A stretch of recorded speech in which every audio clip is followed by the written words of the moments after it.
Latest short news updates కోసం వెంటనే subscribe చేసుకోండి. ఇప్పుడిప్పుడే ఎన్నికల హంగామా నుండి కాస్త విశ్రాంతి వైపు అడుగులు వేస్తోంది. అయితే ఎన్నికల సమయంలోనే రాజకీయాల్లో స్టార్ అభ్యర్థుల నుంచి అనామకుల వరకు అందరూ క్షేత్రస్థాయిలో దర్శనమిస్తుంటారు. రాజకీయ అభ్యర్థుల ప్రచారాలు, ప్రసంగాలు, ర్యాలీలు, కరపత్రాలు, వాదోపవాదాలు ఇలా రకరకాల అంశాలను మనం ఎన్నికల సందర్భంలో చూడొచ్చు. ఎవరెలా ప్రచారం చేసినా పోటీదారులందరి ఏకైక లక్ష్యం ఎన్నికల్లో గెలుపొందడం మాత్రమే. కానీ ఆ ఒక్క వ్యక్తి మాత్రం ఎన్నికల్లో ఓడిపోవడానికి మాత్రమే పోటీ చేస్తాడట.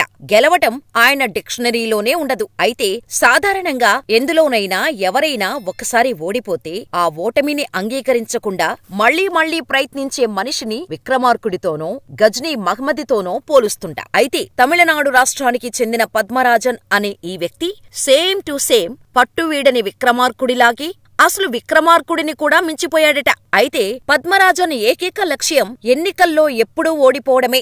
ఓటమి కోసమే ఆయన ఎన్నికల బరిలోకి దిగుతారు. ఇప్పటికీ 12 రాష్ట్రాల్లోని వివిధ నియోజకవర్గాల్లో పద్మరాజన్ పోటీ చేశారు. పంచాయతీ, అసెంబ్లీ, పార్లమెంటు ఎన్నికలతో పాటు రాష్ట్రపతి ఎన్నికల్లోనూ పోటీపడ్డ ఆయన ఇప్పటివరకు ఏ ఎన్నికల్లోనూ ఒక్కసారి కూడా గెలవలేదు. అంతేకాదు మరిన్ని ఎన్నికల్లో ఓడిపోవడమే తన లక్ష్యమని పద్మరాజన్ నవ్వుతూ చెబుతారు. అసలు ఎవరి పద్మరాజన్? ఈయన స్టోరీ ఏంటి?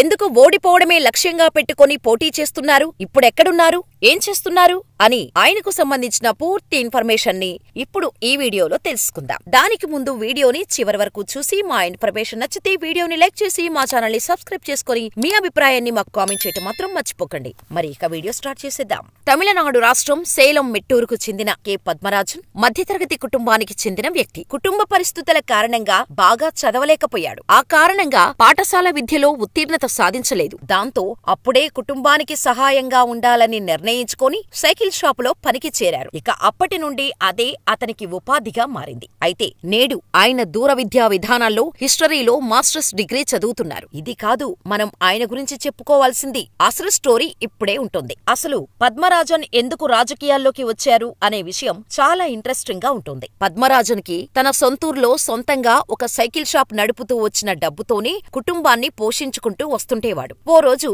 సరదాగా స్నేహితులతో కలిసి సైకిల్ టైర్ పంచర్ వేస్తూ ఎలక్షన్లో నిలబడాలి అని మాట వరుసకు ఏదో అనేశాడు పద్మరాజన్. దాంతో అతని స్నేహితులు, ఏరా సైకిల్ టైర్లు పంచర్లు వేసుకునేవాడివి, నీకెవర్రా ఓటు వేసేది అని ఎగతాళి చేశారు. కాని పద్మరాజన్ మాత్రం దాన్ని సీరియస్ గా తీసుకున్నాడు. ఏదో సరదాగా మొదలైన డిస్కషన్ పద్మరాజన్ ని ఎవరూ ఊహించలేని నిర్ణయం తీసుకునేలా చేసింది. ఎలాగైనా ఎలక్షన్స్ లో నిలబడాలి అని. అలా సైకిల్ షాపు నిర్వహించే పద్మరాజన్ తమిళనాడులోని 1988 అసెంబ్లీ ఎన్నికల సమయంలో మెట్టూరు నియోజకవర్గంలో తన మొదటి నామినేషన్ దాఖలు చేశాడు. అయితే పద్మరాజన్ కి ముందే తెలుసు ఎలాగూ ఎలక్షన్స్ లో ఓడిపోతాను అని. కాని పద్మరాజన్ ఆ రోజు ఎలక్షన్స్ లో నిలబడటానికి కారణం గెలిచి ప్రజలకు ఏదో చేద్దామని కాదు. ఎలాగూ ఓడిపోతా, కాని ఓడిపోతూ కూడా రికార్డు క్రియేట్ చేస్తా అని అప్పటి వరకు ప్రపంచంలో ఎవ్వరూ తీసుకోలేని నిర్ణయం పద్మరాజన్ తీసుకున్నాడు. ఇక అప్పటి నుండి ఇప్పటి వరకు ఎన్నిసార్లు ఓడినా లెక్క చెయ్యకుండా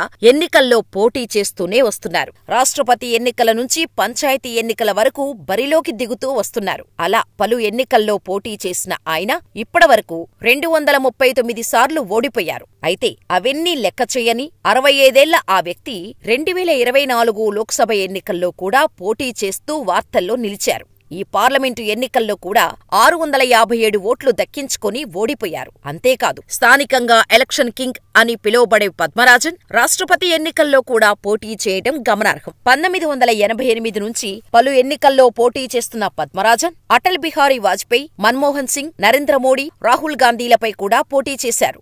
ఎన్నికల్లో విజయం ప్రాధాన్యం కాదని, ప్రత్యర్థి ఎవరు అనేది తాను అస్సలు పట్టించుకోనని చెబుతారు. ఎన్నికల్లో పోటీ చేస్తూ ఎన్నిసార్లు ఓడిపోవటానికైనా సిద్ధమని చెబుతారు పద్మరాజన్. అయితే తాను ఇప్పటివరకు ఎన్నికల్లో పోటీ చేయడానికి దాదాపు అన్ని ఎలక్షన్స్ లో కలిపి ₹1 కోటి దాకా ఖర్చు చేశారట. ముఖ్యంగా సార్వత్రిక ఎన్నికల్లో పోటీ చేయాలంటే సెక్యూరిటీ డిపాజిట్ 25,000. ఎన్నికల్లో పోలయ్యే ఓట్లలో 16% ఓట్లు పడకపోతే పెట్టిన సెక్యూరిటీ డిపాజిట్ గల్లంతవుతుంది. అలా చాలా డబ్బులు కేవలం సెక్యూరిటీ డిపాజిట్లతోనే పోగొట్టుకున్నారు. కాని అన్నిసార్లు ఓడిపోయినా ఒక్కసారి మాత్రం గెలిచాను అంటారు పద్మరాజన్. కాని అది ఎన్నికల్లో కాదట, దేశంలోనే పలు ఎన్నికల్లో పోటీ చేసి ఓడిపోవటంలో లిమ్కా బుక్ ఆఫ్ రికార్డులో చోటు సంపాదించటంలో విజయం సాధించారట.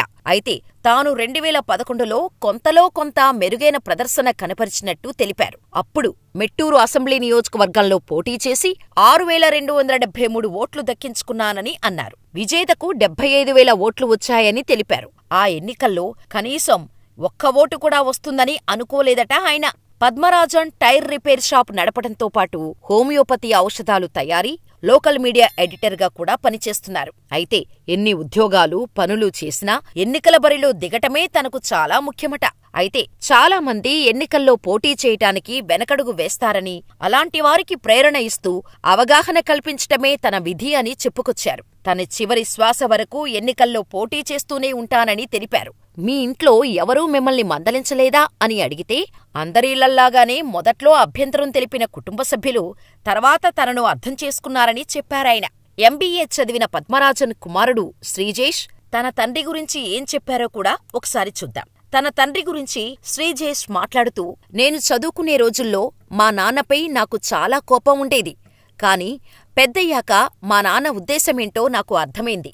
సాధారణ పౌరులు కూడా ఎన్నికల్లో పోటీ చేయొచ్చని ఆయన అందరికీ చాటి చెప్పాలనుకున్నారు. ఇది అర్థమయ్యాక నేను కూడా ఆయనకు పూర్తిగా సహకరిస్తున్నాను అని వివరించారు. ఎన్నికల్లో నిలబడటం వల్ల డబ్బు పోగొట్టుకోవడమే కాదు, కొన్నిసార్లు బెదిరింపులను ఎదుర్కోవాల్సి వస్తుందని ఎలక్షన్ కింగ్ పద్మరాజన్ ఓ సంఘటన గురించి మీడియా సంస్థ బీబీసీతో చెప్పుకొచ్చారు. 1991లో ఆంధ్రప్రదేశ్లోని నంద్యాల నియోజకవర్గానికి ఉప ఎన్నికలు జరిగాయి. ఆ ఎన్నికల్లో పివి నరసింహారావుకు పోటీగా పద్మరాజన్ నామినేషన్ దాఖలు చేశారు.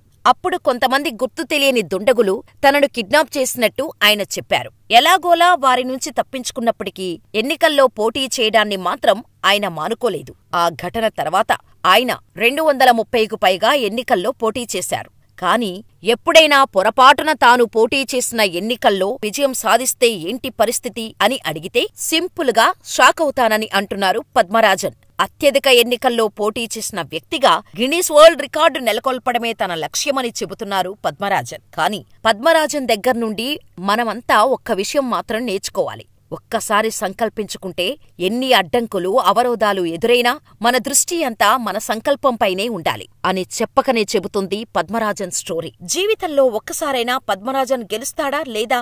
మీరేమనుకుంటున్నారో మాకు కామెంట్ చేయండి. అలాగే ఈ వీడియో ఎలా అనిపించిందో కూడా మాకు కామెంట్ చేసి, ఇన్ఫర్మేషన్ నచ్చితే వీడియోని లైక్ చేసి మా ఛానల్ని సబ్స్క్రైబ్ చేసుకుని పక్కనే ఉన్న బెల్ ఐకాన్ కొట్టేయండి.